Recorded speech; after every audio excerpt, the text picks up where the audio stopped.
即马川要甲全世界半导体扣关税，若准伫咧美国生产的就会当免扣税。环球晶圆就宣布讲，因伫美国的子公司呢，和 Apple 合作，强化美国半导体制造供应链。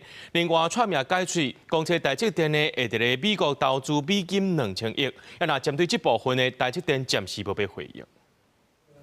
美国总统川普公布半导体关税，因为台积电已经伫咧美国生产制造，敢定是就免关税。川普无正面回应，不过这项离岛的消息，鼓励台积电车市开盘一路有起，将场收伫1180块起55块，期待超过30条。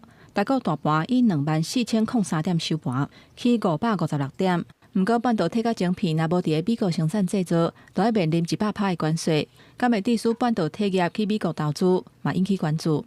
从台湾的角度呢，美国根本不是台湾最主要的市场。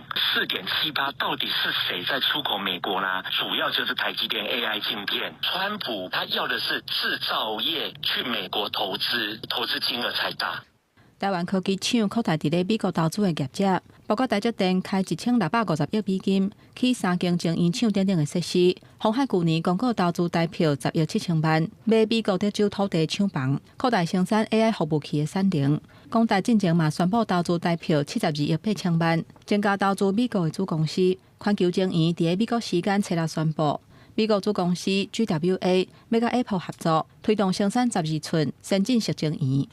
他们优先采购我们的在美国的 GWA 的先进制程的晶片，金额会再扩大吗？订单啊、获利的状况，然后会再做决定。川普原底讲台积电会伫咧美国投资3000亿美金，后来改喙讲是2000亿的美金。针对这点，台积电是暂时无回应。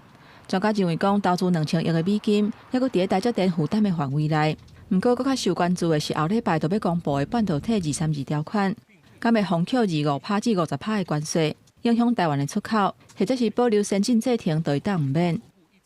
除非我们能够证明说我们可以有效的压制西产地，否则的话，其实232条款对于我们整个的资通讯产业，恐怕将会是一个非常大的一个挑战跟麻烦。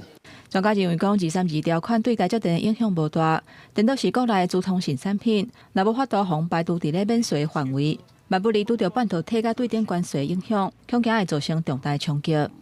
记者综合报道。